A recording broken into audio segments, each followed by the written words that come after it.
His unit is not in town. An Eritrean short story. The man felt confused when he got off at Barentu roundabout. He felt lost. If it hadn't been his son's case, he wouldn't have traveled this far. The only urban area he knew was the nearby town of Mendefera. But he had also traveled to Asmara once in the past for his niece's wedding. But he hasn't been to other cities, whether located in the south or the north, the east or the west. The roundabout was a place where travelers disembarked and boarded their buses to different places. It was in the center of town, and no resident of Barentu, who wanted to go from one part of the town to the other, could avoid passing through it.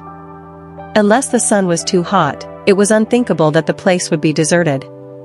Even if it was deserted, none of the cafes, restaurants would be empty because they were where the young and travelers congregated. He heard the noise of youths coming out of the tea houses, and said, "Asmaram, my son, could he be there?" he thought to himself. However, he did not go and find out. From where he stood, he thought about what had caused him to come to the town. "Dear father," said the letter that prompted him to come to Barentu, which his son wrote a year before, "my commanders have consented to give me my annual break in January next year. So if you arrange the wedding to take place during that time, it is fine with me. I will try to get time off and come home in November or December. From your beloved son, Asmaram Tekel. Prima Country, Barentu, Eritrea." The man remembered that his son Asmaram had not come in November. Neither did he come in December. However, it was his son's letters, which ceased coming, that gave him worries and pushed him to come to Barentu. He and his wife received no letter after the one they received a year ago. And the stream of letters he had them get 5 or 6 times a year dried up like a stream that has gone dry. He had handled his son's disappearance as a man. But his wife couldn't stand it, and she gave him no peace. She nagged him, whenever he came in or went out of the house, "What are you planning to do with it?" These words of his wife hastened his departure to Barentu.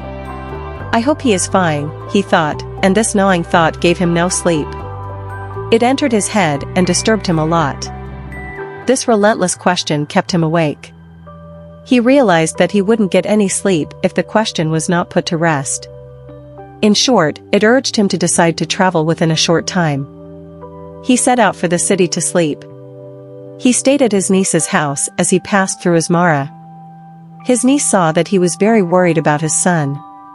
But she didn't know how to help him. While drinking coffee, he was lost in deep thought. "What are you doing, uncle?" she said to him. "I am very concerned about my son. I don't think I'll ever find him in Barentu."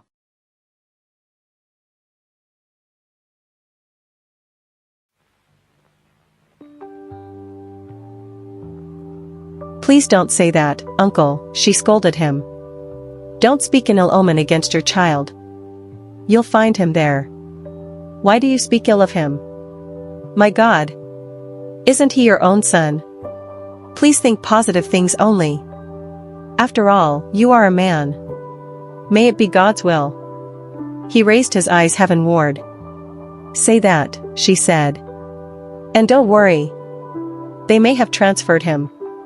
Why do you worry unnecessarily? So what if he didn't write a letter? What if he is in a place where a letter can't be mailed from? In that case, will you expect a letter from him? They may have transferred him to another place. Or he may be in the trenches. You are just imagining problems for no reason. Uncle, you aren't thinking positively." "May it be his will," he replied to her. The hooting of bus bound for Takambia brought him back from his thoughts. The horn went beep, beep, beep, and disturbed the neighborhood. The people in the tea houses swarmed out like ants. It looked as if they were waiting for the horn to start hooting. A number of them were coolies, others were members of the army who hanged out in the cafes, waiting for letters from their families. But most of them were passengers bound for their villages, men draped with abu jadid, men carrying sticks in their hands. Women in chiffon followed them. When the bus started moving, the passengers rushed and jostled each other to get into the moving bus. The man had information that he could find news about his son only from the division office or from members of the army. So he kept looking for someone whom he thought might know, and whom he could ask where the division office was. A man next to him in the bus had advised him, just ask where the division office is. Or ask anyone to direct you to Prima Country. Or Fordo. So, he kept on the alert in case someone who knew passed him. Two young men, who heard the hooting of the bus rather late, left a cafe in a hurry. They were in a uniform of green and brown mixed in unusual mixture. The taller, a rather thin fellow, was the more active of them. And it was him who did most of the talking. The second seemed a bit heavy and tramped after his companion. The thin young man said to the slow, "Hurry up, Michael. Let us meet them before they leave." The man didn't seem to realize that there was a porch near the tea houses, and he could spot informants from the place. So he received the full wrath of the Barentu sun. It appeared that the sun realized that he was a newcomer to Barentu and poured its fire on him. Sweat rolled down his forehead.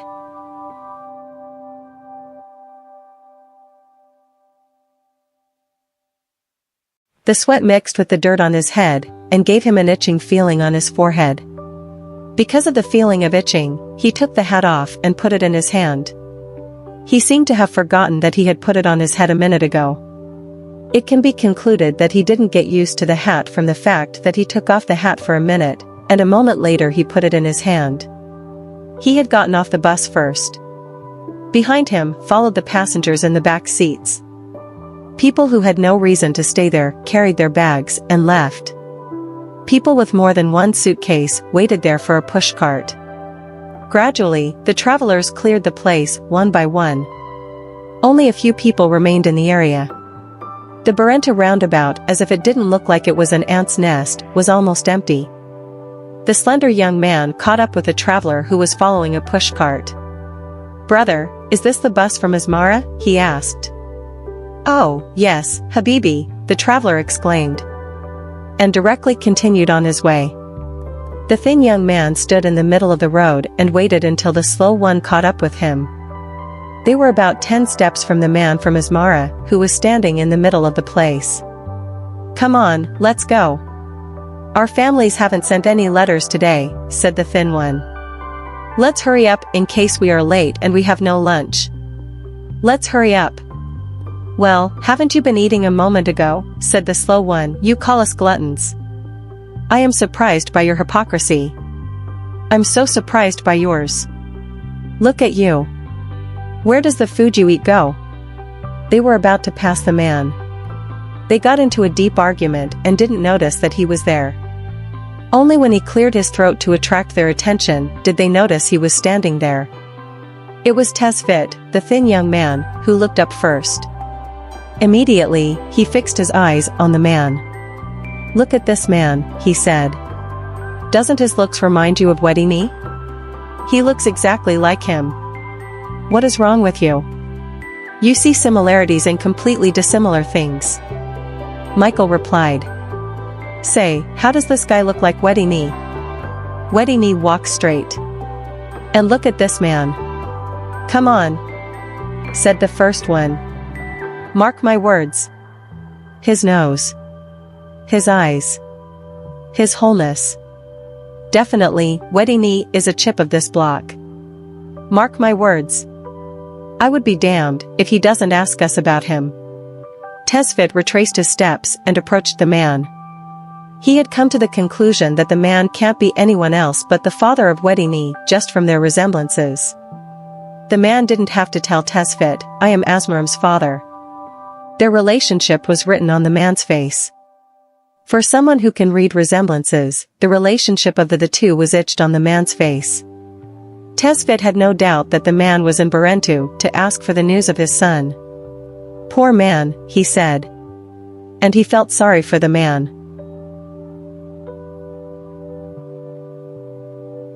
Wedini was an excellent karaarist who could make unbelievable music with it. There was no resident of Barentu who didn't know about his skills. If he entertained people in a wedding at one time, in the next, he was invited to entertain people in a christening ceremony. After the christening, he was invited to a gathering of the in-laws, where he entertained the family of newlyweds.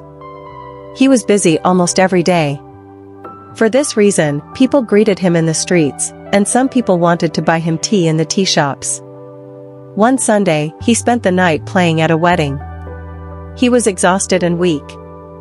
That same night, the family of the groom expected him to play his final song, and let the newlyweds go to their bedroom, in a tradition named Isol. But he was unable to continue. He got sick, and he asked the people around him to take him to his camp to rest. So they took him to his camp. He stayed there for a few hours. But he didn't feel better. Instead, his illness got worse. His comrades in the camp accompanied him on foot to Barentu hospital. The news of Wedini's death reached the ears of his companions, who wanted to go back to hospital after they had taken a little rest. They were incredulous and went to the hospital to find out if the rumor was true. At about 6 o'clock, some kids and people who didn't know Wedini said, "The careerist who entertained people in town is dead." The news went from one to the other throughout the town.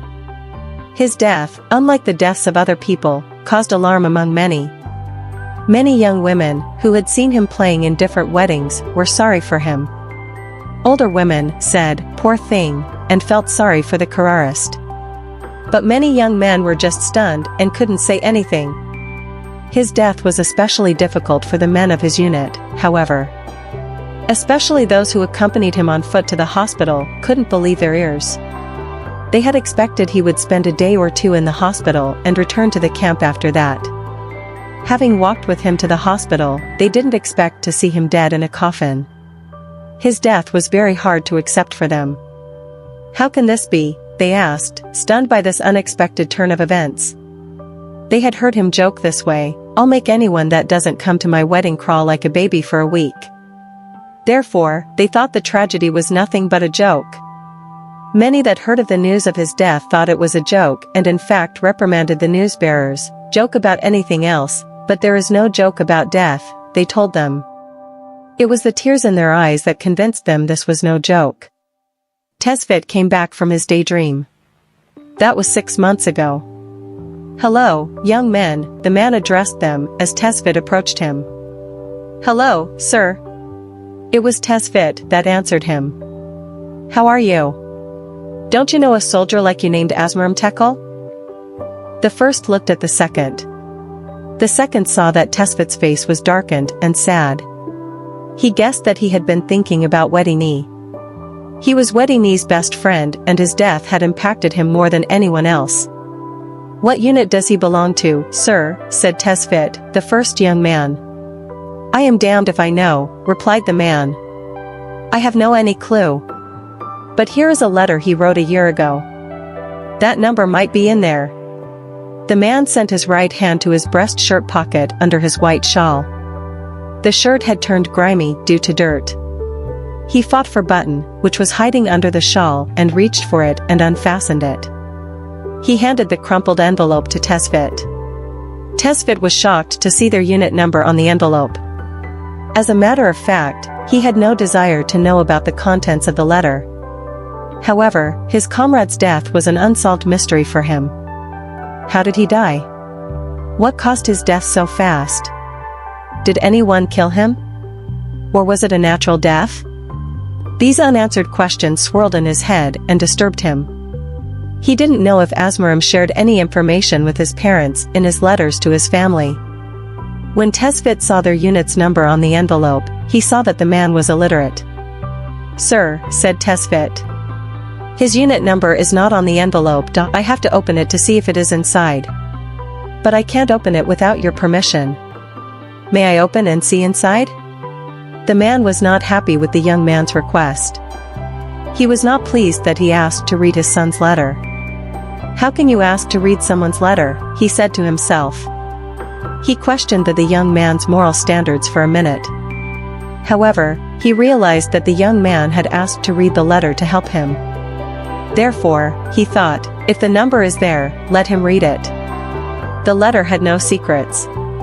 It just revealed that his son was well, and that his commanders had endorsed his request for annual holiday in January, and that he would come home a little earlier either in November or December the next year for his wedding in January, and his parents should arrange his wedding for the same month. I'm willing, my good young man, the man said. There's no secret. You read it. Dear Father, the short letter began. It was written a week after the signing of the Algiers Agreement, after the Third Offensive. Tesfit read every word from the introduction, Dear Father, to the conclusion, Prima Country, Barentu, Eritrea. He could not find the information he wanted in the brief letter. He returned the letter to the man as it was. Sir, said Tesfit. I found your son's unit's number inside. I've found it. But his unit is here. It is not in town. Who told you his unit is stationed in Barentu? When he wrote this letter, said the man. He wrote it from Barentu, in Prima Country. So they're not here? They're not here, sir, Tesfit said. Sir, it is us who are in Prima Country. They handed over the place to us, and left. The man froze as if struck by a bad news. It was not only that he could not find his son here, in Barentu, but also he felt bad for not knowing where his son's unit was. He was confused about what to do. Sir, Tesfit said, approaching the man. Come and rest with us for a while. And stay with us for the night. Then you do what you decide. The man had no choice. The best thing to do was to do what this young man suggested. He thought that if these young men did not know his son, others might. It dawned on him that he could ask their comrades, and that there could be someone who knew his son. The young man's ideas seemed good to him. When the man agreed to go with him and his friend, Tesfit linked the man to his companion. He himself, however, started walking to camp to inform his unit members that the father of Wedini was in town, that they should be careful of what they say to him, that he and Michael had informed the father that his son's unit had handed over the place to their unit, and that everyone should communicate the same message. Sir, have you had tea? Asked Tesfit, realizing that the man may not have had any food since morning. The man had left his niece's house at 3 o'clock in the morning, to catch the bus to Barentu. It was unthinkable to make breakfast at that time. They had stopped for breakfast in Karen. However, no one roused him to have breakfast and didn't have any. Truth to tell, even if someone had told him to come down for breakfast when they reached Karen, he would not have been able to afford a breakfast. He had no money except the little money for the bus ride back he had put in the same pocket as the envelope. However, he could have had his breakfast from the food his niece had packed for him the night before, if he wished. He did not know what would happen in Barentu, so he kept the money very carefully as if it were a great treasure. He had no doubt that if he found his son in the town, he would give him a little money for the ride back home. His son is a good son and had sent them some amount, whether out of his savings or out of his small allowances. Thanks to him, they didn't suffer much. Won't he also cover his wedding expenses? Now, if he didn't find his son in the town, the small amount will pay his bus fare back. If he found him in town, he will use the amount to cover some small expense. Michael, Tesfit whispered, calling to him to get closer. You buy him tea. He took out a 5 nakfa note and gave it to him. When he approached to receive the money, he told Michael, I will find Wedi Haji. I'll look for him in the town and inform him. Make sure no one comes closer to him and breaks his son's death to him. Tesfit walked some steps away from them and saw Wedi Haji and another fighter on the road talking. He was careful not to interrupt them and signaled to Wedi Haji to come to him. When Wedi Haji approached him, he said without any introduction, Wedi Haji, the father of Wedini, is in town. Wedi Haji was shocked. When? Today. I've left Michael with him. Are you sure? 100%. When you see him, you too will know he's his father. Tesfit explained what he had done and how he had proved it. Why did you tell him to spend the night with us? Wedi Haji, said Tesfit. If this man books a hotel, he'll ask about his son. Wedini was so famous, there is no one that didn't know him. People may break his son's death to him, not knowing he was his father. After all, remember Wedini was buried in Barentu. And the whole of Barentu knows about it. Wedi Haji felt defeated a little. The man had his tea with Michael and arrived at Prima Country about 3 hours later. All members of the unit had been informed that the father of Wedini had arrived in town and no one dared to talk to the man. To avoid suspicion, they let a couple of people talk to him. The soldiers were told, if he asks you about his son, answer him that you didn't know him. They did as they were told and did not provide any information. After dinner, Tesfit offered the man to lay his mat in a space close to his sleeping place. The man was very tired. No sooner than Tesfit finished laying out the man's mat than the man fell asleep. Soon the man began to snore. According to their afternoon meeting, the members of the unit met when the man went to bed. They came one by one to the meeting place. Tesfit stayed where he was, in front of everyone, and counted them all. He saw that most of the members had come. He didn't need much introduction. You can see the state in which this man has come here, he told them. He has come to find his son. But, as you know, his son is buried, not far away, about a kilometer from here. You know it is impossible for us to break his son's death. Tesfit looked at the members intently. With the exception of a couple soldiers who were listening intently, most of the members had bowed their heads. I can't say you are ignorant how hard a peasant's life is, he continued. We can't break his son's death. My idea is for us to raise some money for the family's condolences. If we can't give him as a condolence money, then what can we give him the money for? One member asked. It is a good question, said Tesfit. You're right, John. I will tell him, this is the money your son lent me and I will give it to him myself. No one objected. Everyone felt relieved, and felt as if they had found Wedini again. That night every member of the unit had a peaceful night's sleep.